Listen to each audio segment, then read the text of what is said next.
all because of road rage. A mother targeted. The hunt for her attacker is on. Her family destroyed by grief. That's my wife. But was the first story in the headlines Apparent incident of road rage. the whole story? Wait, what happened? So much of this story has changed. A lot more complicated than the first reports of road rage. Tonight, 2020 returns to where it all began and ended. Did you think there was going to be a shootout? No, until they started shooting. We're putting all the pieces together.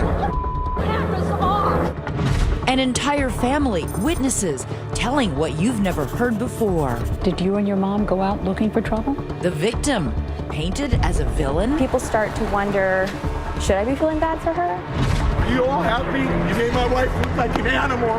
There's the animal. Are you happy? The suspect, no stranger, he's their neighbor. This is crazy. It is. And one of his best friends who cracked the case, talking only to 2020. This tears me up to speak about. Because after tonight, whatever happened in Vegas doesn't stay in Vegas. If this were a movie, it would almost be too unrealistic. We're all like, well, what is the actual story here? A dangerous intersection. Good evening, I'm David Muir. And I'm Elizabeth Vargas. A hunk of a horn is all it took to turn a Las Vegas night into a national nightmare. And right here, we're putting you in the driver's seat for that story that dominated headlines. In fact, for the first time, the people who were right there are now reliving it for 2020. But as we come up on the one-year anniversary now, a mother shot just before Valentine's Day, the question remains, was road rage really the cause? Here's Deborah Roberts. It's a cold Thursday night in America's favorite adult playground, Las Vegas, and the Strip is already jumping. But across town, near another playground in a part of Vegas where people actually live, a local mom is about to set tonight's mystery in gear. She pulls in and she smiles and she's like, I don't need you crashing the car. 44-year-old Tammy Meyers is giving her 15-year-old daughter, Crystal, her first driving lesson. At 10 o'clock at night? Why would you go for a driving lesson at night? I wanted to go at night because, I mean, there's no cars around that you can possibly hit. And why'd you pick that area? It's close to home. So Tammy steers her 1993 Buick from the family home on Mount Shasta Circle to this empty parking lot at a nearby junior high school. A parking lot that's just wide open. Tammy and husband Bob have raised 4 kids in this neighborhood, teaching them all to drive right here. So you didn't think anything about the fact that they were going driving late at night? You know, we live in Las Vegas. We're a 24-hour town. That night, Bob is 300 miles away on business in Kernville, California, a traveling vendor selling hats and T-shirts at local fairs and sporting events. Son Robert Jr. is with him, the others back in Vegas, the eldest Brandon at home. And everything was good. Everybody was happy. Here's how Crystal says it all played out. Back in that parking lot, she takes the wheel, delicately maneuvering the car, delighting in every turn. I was just like, okay, I'm getting the hang of this. Then the lesson moves from the parking lot to the neighborhood's main streets. We finally stopped and she pulled over and we switched seats. Tammy now takes the wheel. Crystal says her mom is teaching her how to change lanes. She's going at a snail's pace when suddenly an impatient driver appears in the rear view. It was a silver car. I just noticed that he was riding our bumper. And then he swerves around us and I honked the horn. That honk of the horn, something we've all done, would change everything. So then you pull up here. She turns right and right about here. When Crystal says that silver car suddenly sideswipes them. And we had to stop really hard. Who is this guy? Do you know? No, I didn't recognize him. Were you scared? Yeah, I was. I was really scared. And he gets out the car. It's okay. Take your time. And he says, I'm going to kill you and your daughter. He says, I'm going to kill you and your daughter? Yeah.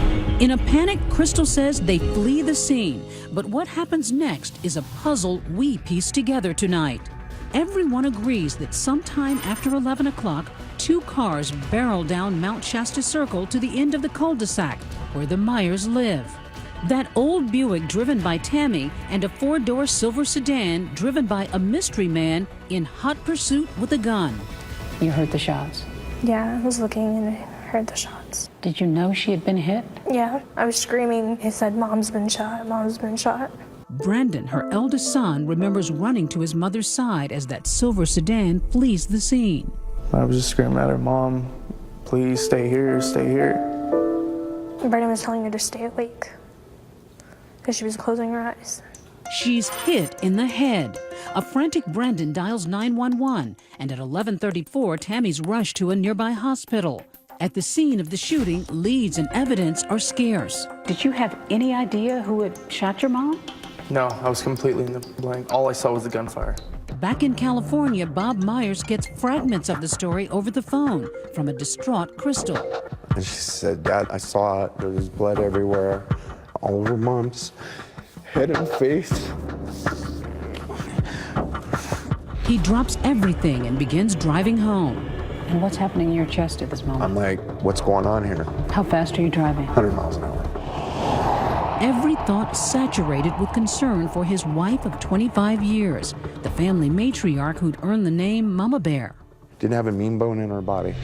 It's not until the early morning hours of February 13th when Bob, still on the road, gets a call from police. He says, "Mr. Myers, it started off as a road rage. They followed your wife home and shot your wife." Frantic, he wants to know more and begins calling TV stations, asking for updates and granting interviews. I'm speechless. I've been with this woman 25 years. He is now the vocal spokesperson for the Myers family. Local reporter Jackie Heinrich found it peculiar. He called our station when he was driving back from California and says, "Hey, I'm angry about this. How could someone do this?" I didn't want to freeze out the media, and here's why I didn't. You can't find killers without the media's help. By daybreak, Bob finally arrives at the hospital and sees his wife's lifeless body. I get to the room and I see my wife. And the sight. All right, I said, "I'm here, baby." And I said, "Oh, this is gonna be okay, you know." But his optimism is quickly dashed. The main doctor says, "Sir, I hate to be the one to give you this bad news, but your wife's not gonna make it." And I told my wife, "No matter what it takes, I'll find out who did this to you." Later that morning, I'm right here. You know what you did last night? You come here. an angry Bob Myers stands before the cameras saying there were as many as 3 killers in that silver car. 3 guys wanted to plow into a mother of 4 and come back and shoot her, follow her home, and kill her. By the end of the day's news cycle, here's the official narrative. Police say 3 suspects in a small silver car nearly collided with her green Buick.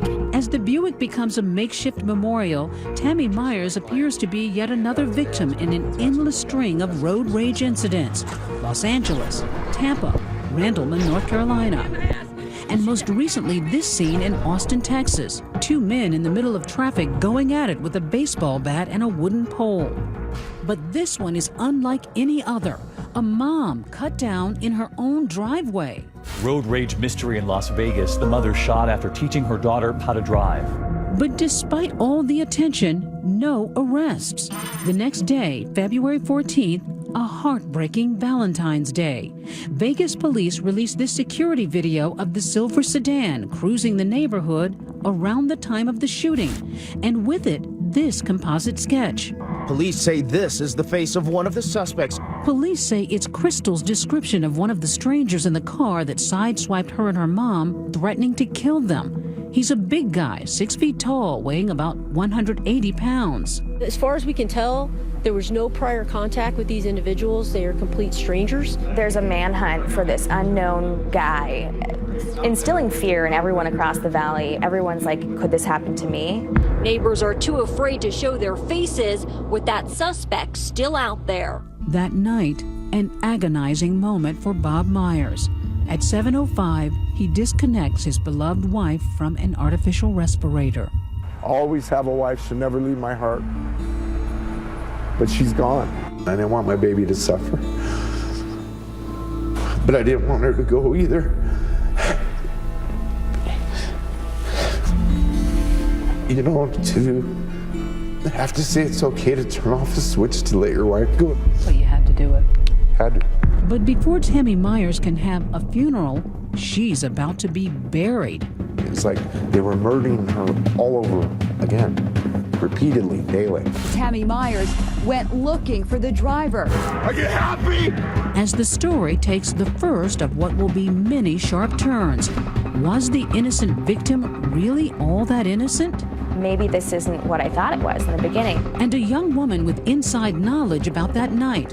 But to break the case, she must find the courage to turn in a friend. You called the police. What did you say? Everything. 2020 continues.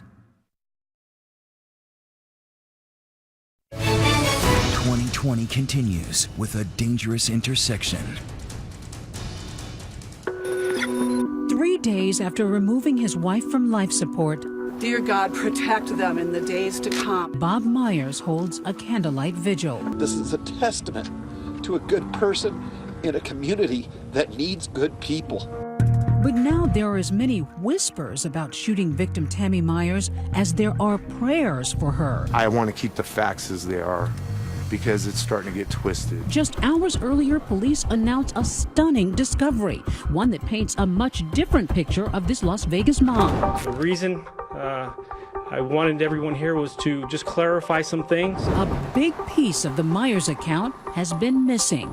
Turns out, between that alleged road rage incident and the shootout, Tammy Meyers returned home with no one in pursuit, dropped off her daughter, and instead of dialing 911, picked up her son, who's armed with a gun, and went back on the road. She tells her 15-year-old daughter to wake up her son, who was in bed, and have him come outside and get in the car with her so that they can find who frightened them while they were on the roadway. She got her 22-year-old son to get his weapon.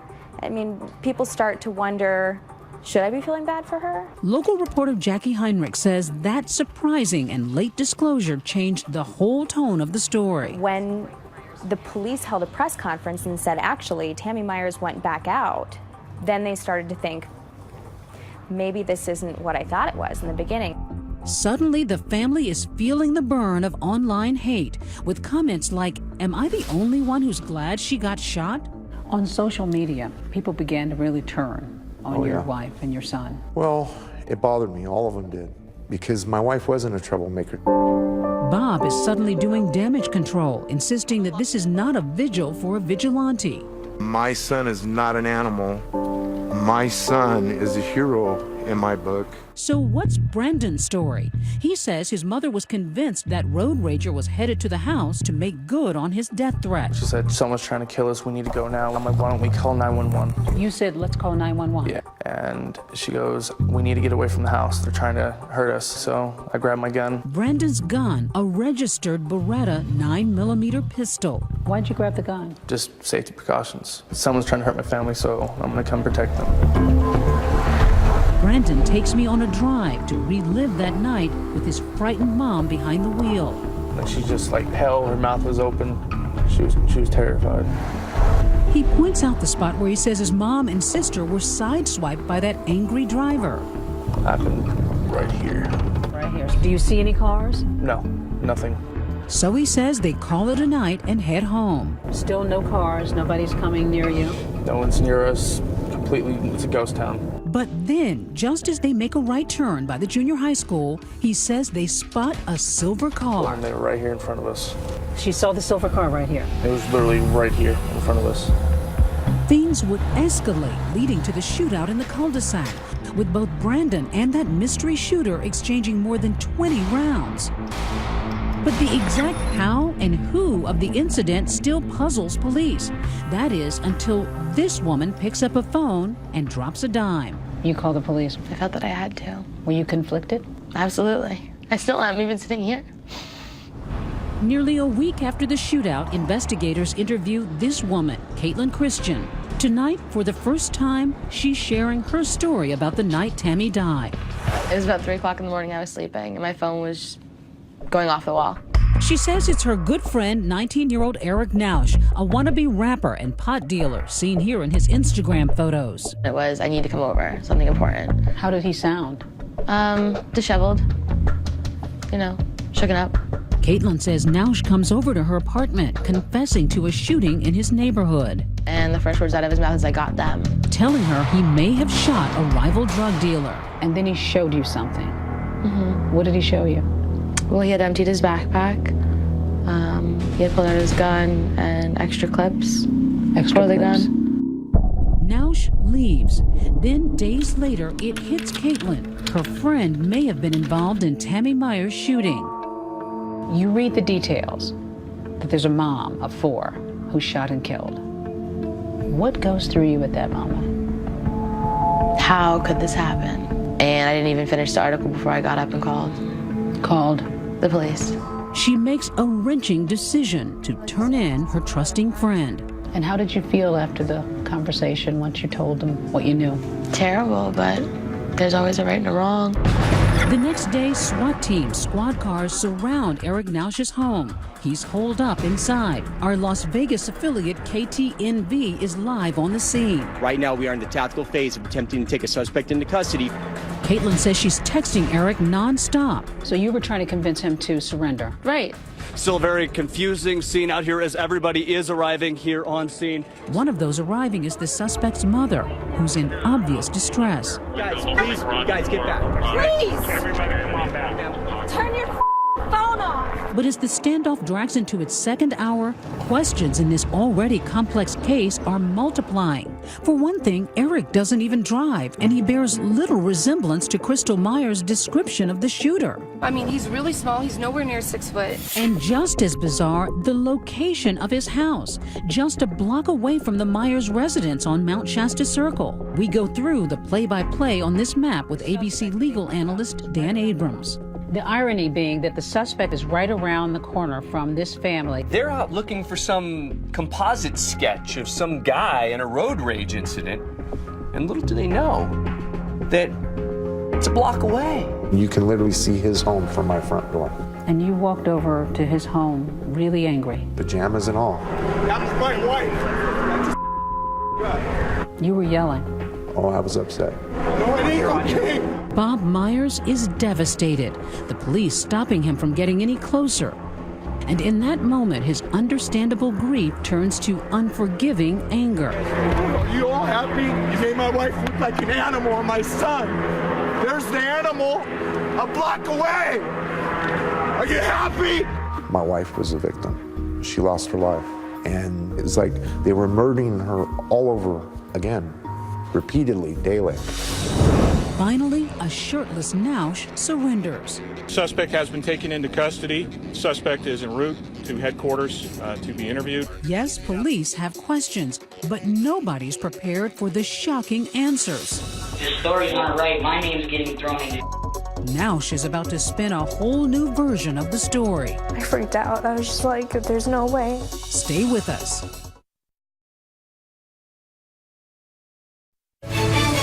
A Dangerous Intersection continues on 2020. Well, teenager in custody. His name is Eric Naush. We know the suspect is here at Metro headquarters. While the media churns the news of Eric Naush's arrest, the 19-year-old suspect himself is alone with his thoughts, slumped across an interrogation table, while others are thinking, just who is this kid? His Instagram account is full of photos of what appear to be drugs. By all accounts, Naush is a wannabe gangsta rapper and low-level drug dealer known on the streets as Baby G, the kind of guy who ends up either famous or in jail, or in this case, both. You got your water, all good? Mm-hmm. All right. But his close friend Caitlin Christian sees him more as a lost child whose father committed suicide in 2010 and is now living with his mother and a baby sister. Eric is a good person. Eric has a huge heart. Naush may be in need of a father figure, and Detective Clifford Mogg is happy to oblige, kicking off the interview with a laid-back Miranda warning. I just need to advise you of your rights, and then I want to talk about you. All right, you have the right to remain silent. After some friendly talk, So, tell me about Eric. the cuffs are off, trust building. You'll be cool with us, aren't you? And very slowly, Detective Mogg starts pulling the string. In your mind, what's this all about? Tell me. Well, you guys think that I did something. Naush says he's no killer, just a pothead who likes to light up at Anson Park. Curiously, the park just across the street from the junior high school where Tammy Meyers was giving that driving lesson. The park has always been my #1 spot. But Naush says on the night of Tammy's murder, he was hanging out at this guy's house. Yeah, murder, murder, murder, murder. Kill, kill. A local rapper named Young Crane. I went over there sometime between the afternoon and I was there until the next morning. Then talk of weapons. Have you ever been in possession of any handguns, real guns? Yeah, but I got rid of it. When? Probably about like a month ago. So describe the gun. It was like this big, and it was black, and it was silver. Much needed protection, Nausch says, because rival drug dealers had been threatening him and his family. Kids threaten your family or other people threaten your family? Yes. An hour later, detectives finally reveal their hand, letting Nausch know they've already blown up his alibi because his best friend Caitlin has told them everything. Katie really likes you. She said you were like a little brother to her. Where he'd been, what he'd done, and the gun he did it with. I knew about that gun that you were talking about way before you ever told me. This is crazy. It is. Everybody's trying to see you do the right thing, but everybody realizes that you made a bad mistake that night, okay? And the fact that you sought out Katie to talk to that night, that lets me know that this was really bothering you. Cornered, Nausch can no longer carry the weight on his slender shoulders. Come here, Eric.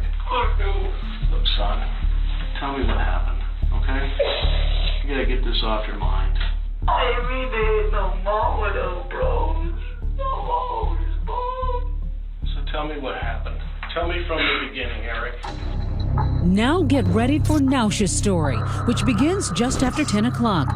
That night, he's in the park, armed and paranoid over the threats he'd been receiving when he notices Tammy's Buick circling slowly in the school parking lot.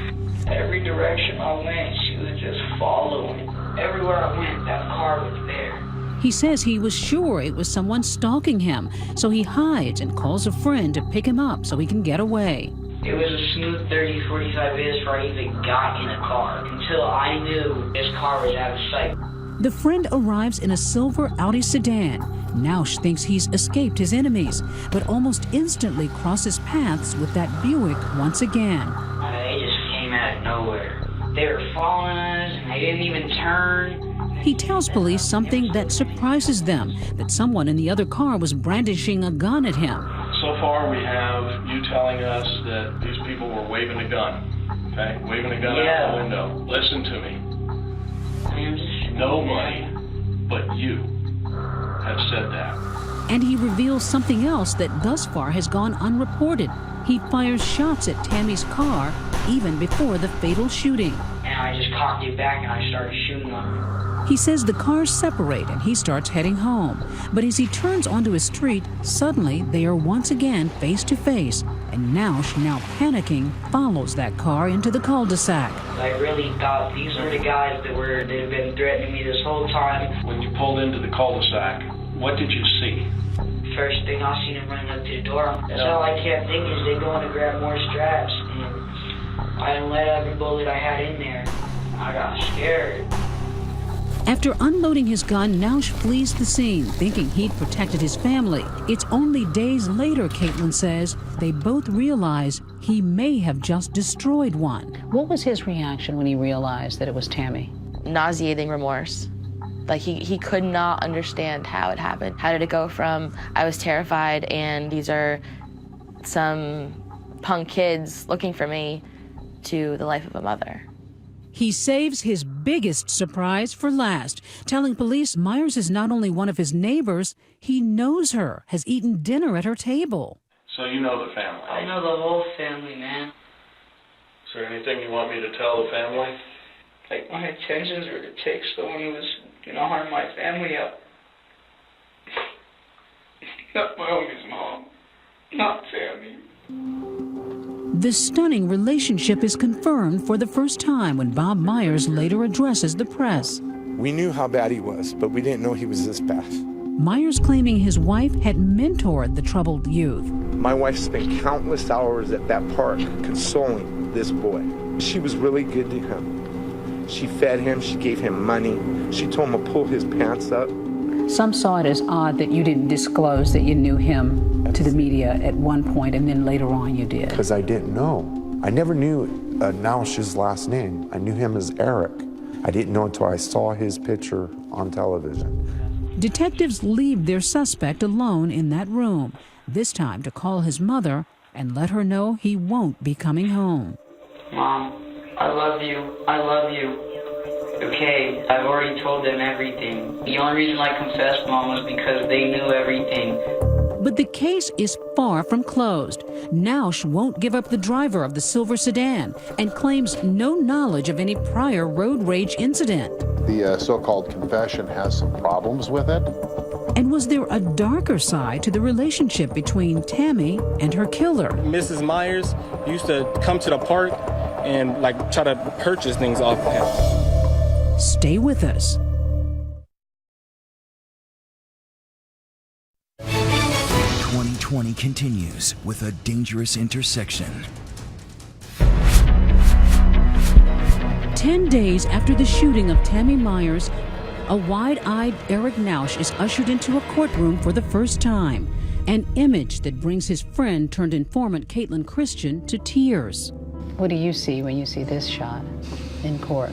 Just terrified. I mean, he looks the picture of a confused kid right here, don't you think? Yeah. In court, Nausch is with his new defense team, Conrad and Augustus Klaus. They're known around town for their assertive advertising, and now for an assertive defense. We are conducting our own investigations, and some of those already appear to be bearing fruit. The Klauses want that interrogation tape tossed out, And I just cocked it back and I started shooting them. saying their client had smoked pot right before surrendering to police and was impaired while making those statements. The fact that our client was high and the police knew it compromises the result. But they're not just betting on a technicality. They claim the killing of Tammy Meyers was justified. The facts seem to point to self-defense in this situation. Do you think Eric should go to prison as a murderer? No. I don't think Eric needs to go away forever. Because, she says, for months, Eric was facing a barrage of anonymous death threats from what he suspected were rival drug dealers. The situation serious enough for him to get that .45 caliber pistol. What kind of threats? He said they would come through text messages, phone calls, Facebook messages. He didn't know who they were, but that they were going to skin him, skin his baby sister alive, take care of his mom as well. You saw the actual text messages? Absolutely. And as Nausch says repeatedly in his interrogation video, he thought they'd come for him the night of February 12th. In his mind, it's they threatened me, this was them coming at me, this was me protecting myself. And she believes Nausch's claim that he saw someone pointing a gun at him from Tammy's car, prompting him to begin shooting. But there's no doubt in your mind that he felt that somebody waved a gun at him, that he saw that. Absolutely. There's no doubt in my mind that he felt absolutely threatened, that it was me or it was them. But Brandon Myers insists he never revealed his gun. Did you wave your gun? No, not at all. Given the Myers family's previous omissions, local reporter Jackie Heinrich has trouble believing them. Her suspicions turbocharged by rumors among people who knew Nausch, like Anthony Lee, and what they claim was the true nature of the relationship between Tammy and Nausch. Mentor and mentee, or something more sinister. Mrs. Meyers used to come to the park and try to purchase things off of him. Find out that it has more to do with drugs than mentorship. Heinrich points out that investigators found the painkiller oxycodone in Tammy's purse. We don't know if that is related to their relationship or if that's separate, if that's totally on the up and up. Nausch never mentioned anything of the sort in his interrogation, but the accusations lead to headlines like this, suggesting the shootout wasn't about aggressive driving at all, but about dirty drug dealing. The one thing that we can positively say at this point is that this case was not about road rage. But according to Bob Myers, it was all just the defense trying to muddy the waters, one of many off-the-wall theories his family has had to knock down. It's just one thing after the other. It's like my daughter was pregnant by him and they were in a relationship, or my wife was in a relationship with him, or it was a drug deal gone bad. Did anybody in your family ever buy drugs from him? Definitely not. Some questioned the fact that your wife had oxycodone in her purse. Yeah. She had a prescription for it. She had a prescription for 3 years for it. How do you plead to count one, murder with use of a deadly weapon? not guilty. On March 12th, Nausch pleads not guilty to murder charges as police are closing in on another piece of the puzzle. Who was driving the car when Tammy Meyers was shot? Nausch won't say, but cell phone records lead police to his 27-year-old buddy, Derek Andrews, owner of a silver Audi, which sure looks a lot like the car in the security video. Andrews and Nausch are soon seated side by side once more, not in the Audi, but in a courtroom with matching jumpsuits. This was an act of unprovoked use of force on behalf of Mr. Nausch, with Mr. Andrews being the driver and complicit in this act. Andrews denies any involvement, pleading not guilty. Could he be that mysterious man seen here in the sketch? The first alleged road rage incident that started it all? The prosecution thinks they finally have it all figured out. But be forewarned, truth is stranger than fiction. It turns out everybody's wrong. Don't go away.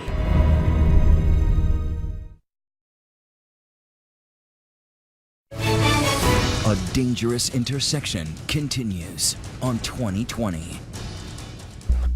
With arrests made, suspects in custody, and charges brought, finally, the prosecution story. The version jurors will hear next month at trial.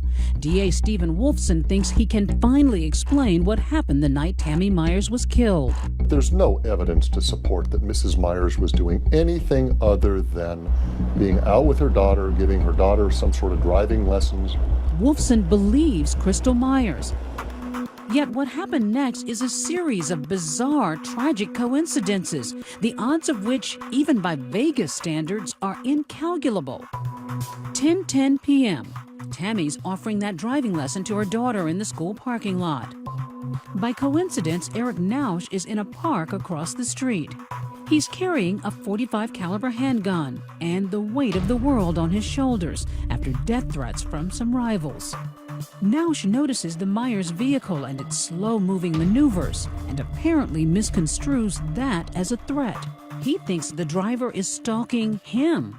And nobody seems to dispute that it all started right here in this junior high school parking lot. Just out for some driving lessons.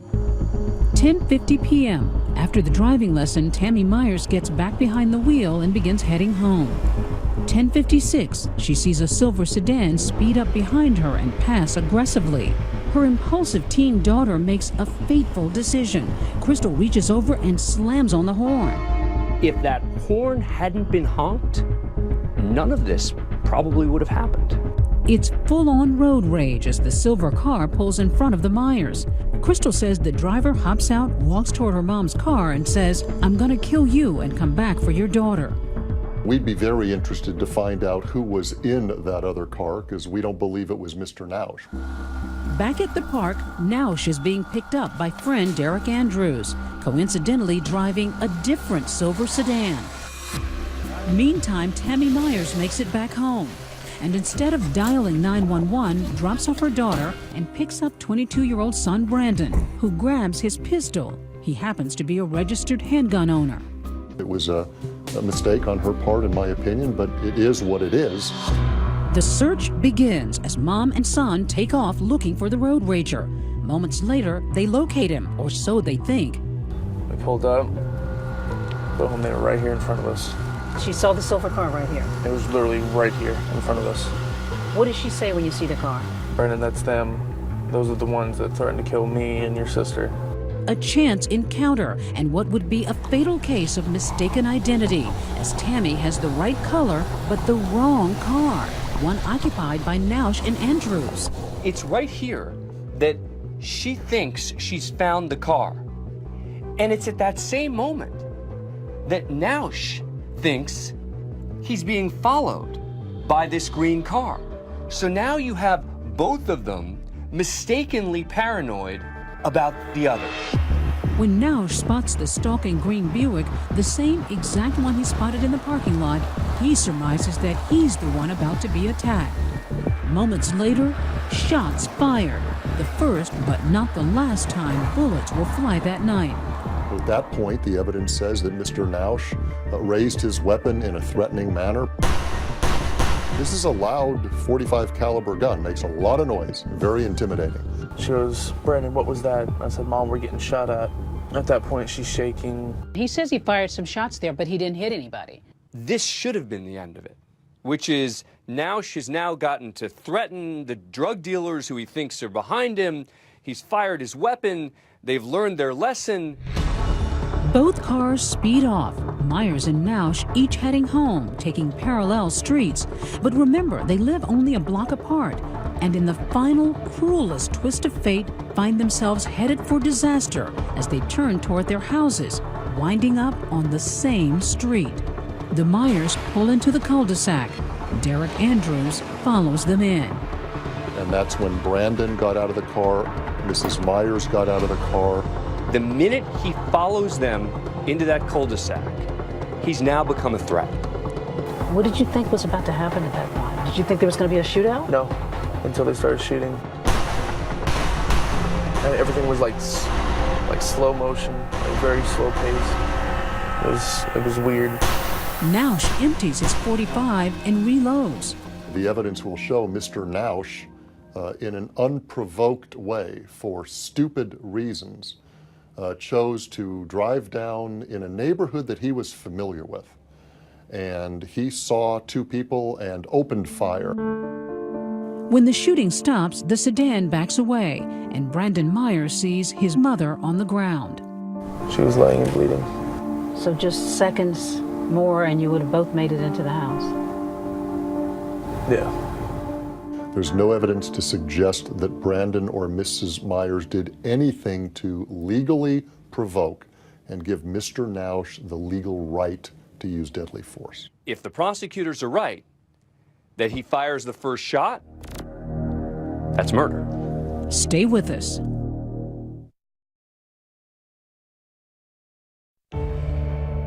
Almost exactly a year after the tragedy, the Meyers family gathers for the last time on Mount Shasta Circle. They're packing, moving out of the neighborhood and away from the specter of Tammy, shot dead in front of their house, in front of their eyes. I catch myself all the time calling her. I'll sit in my chair out in the living room and I'll go, "Hey, babe." Nothing comes back. The quiet cul-de-sac, once a safe and secure street for the boys' football fun, will now be remembered for the woman it could not protect. I hate looking at this. I just stare at the ground right there. And I know that she was right there. The family has had a book written telling their side of the story as they await the trial of Eric Nausch. Bob will wait until after that to lay his wife's ashes to rest. You haven't buried your wife? Oh, no. Why not? Because everything that was said about my wife. When I put my wife in the ground, I want all the truth out. And I think the only way we're going to get that out is from a trial. Mrs. Meyers, as I understand it, was a nice lady who was willing to try and help